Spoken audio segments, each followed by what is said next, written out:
everyone, it's Emily here, and it's time for my April Week 2 / Unicorn Reads / Tone Topple Part 1 wrap-up.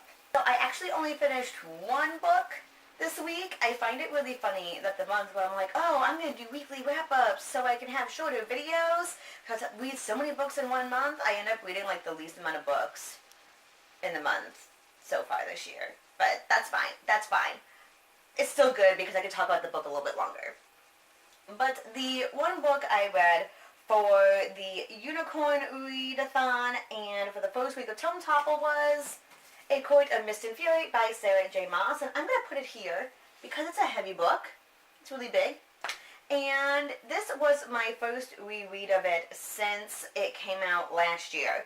And I remember last year I read it in like 2 days or something crazy like that, and I had the worst book hangover ever, and I was super emotional, and all I wanted to do was go back and reread it, but I resisted the temptation, and so I was really excited to jump back into this book and to see it with new eyes, knowing what happens now and in preparation for A Court of Wings and Ruin coming out in a couple weeks.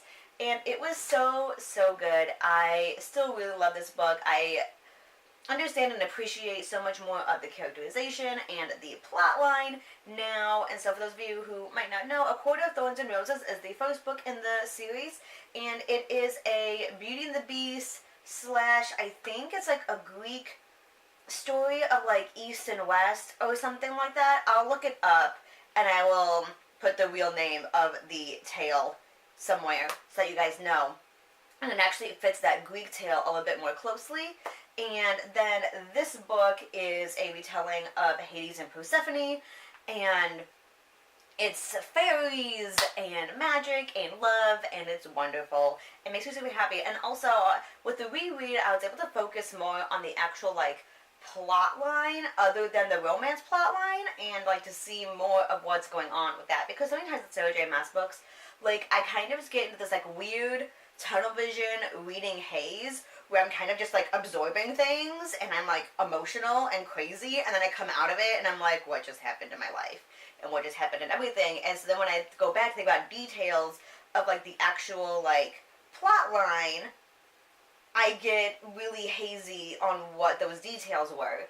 And so I almost always have to go back and reread Sarah J. Maas books so I can like figure out all those details and be like, oh, that's what you're talking about. Okay, I understand what's happening now. And so that definitely helped when I reread this book in preparation for A Court of Wings and Ruin.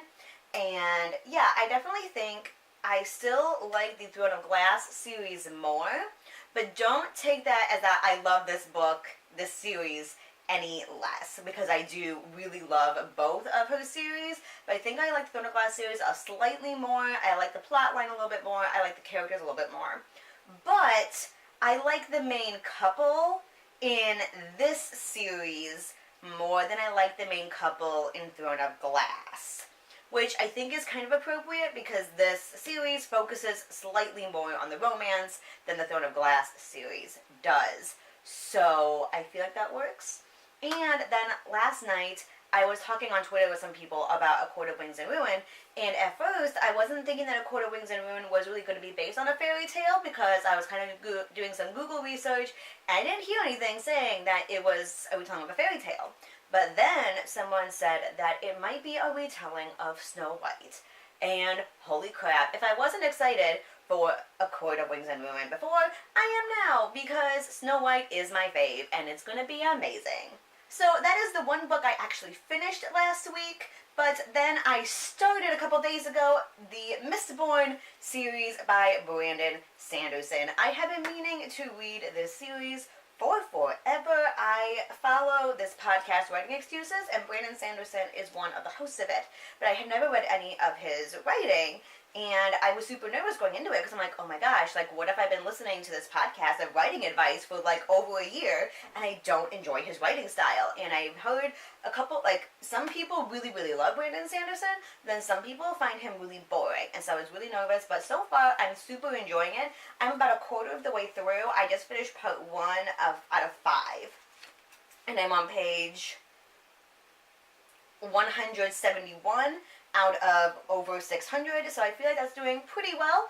And I'm really enjoying being able to just kind of like sink into this world, because he definitely goes into a lot of detail, and even though not a whole lot has happened, I'm not really bored because I'm really enjoying getting to know these characters and sinking into the world.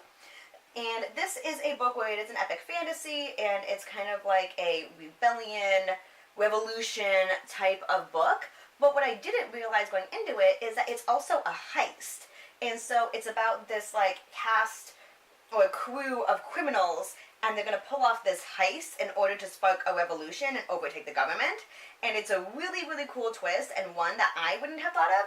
And so I'm really excited to see where it goes and how it all gets put together. And yeah, so I'm really enjoying this, and you'll hear more about this book in my next wrap-up. Hopefully I'll be done with it in time for my next wrap-up. The one book I read this past week, and the one book I started this past week. And next week I will do another video, or maybe at the end of this week I'll do another video wrapping up the tome Topple and everything I read this week. And yeah, thank you so much for watching, and I will see you all later. Bye.